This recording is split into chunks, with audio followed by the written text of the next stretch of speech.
CBSE బోధన రెడపల్లి students inter second year వాళ్ళం. మేము ఒక ఫీమేల్ స్టాఫ్ ఒక టీచర్ వల్ల మేము చాలా సఫర్ అవుతున్నాము. మాకు ఇంగ్లీష్ డీలింగ్కి వస్తారు Mrs P Rajani, PGT English.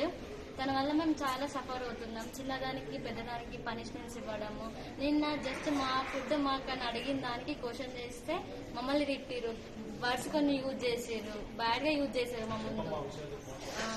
చిల్లరగాళ్ళు బలుస్తున్నారు, బిచ్చపోళ్ళు, మస్తికొచ్చిర్రా మీరంతా, పనికి మళ్ళ బ్యాచ్, పనికి మళ్ళ మంద, పంది జాతి, ఉమ్మిస్తే కూడా ఉమ్మ అనేది కూడా ఇంతలుగా ఫీల్ అవుతుంది మిమ్మల్ని చూసి అని ఇట్లా కొన్ని వర్డ్స్ అనేవి యూజ్ చేసింది ఒక జెంట్స్ స్టాఫ్ ముందు సార్ మాకు డీలింగ్ చేస్తున్నప్పుడు. మేడం చెప్పే పద్ధతి మేము వింటాం, సార్ పనిష్మెంట్ ఇచ్చినా మేము తీసుకుంటాం, కాకపోతే ఇచ్చే పనిష్మెంట్ పెద్దగా ఇస్తారు, చిన్నదానికి కాందానికి ఇస్తారు.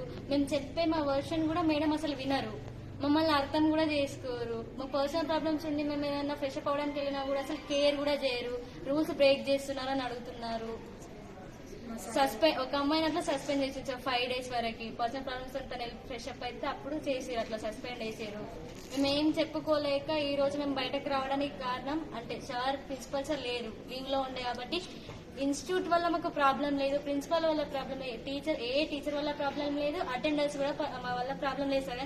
కాకపోతే ఒక్క ఫీమేల్ స్టాఫ్ వల్ల మేము ఆమె వల్ల చాలా సఫర్ అవుతున్నాం సార్.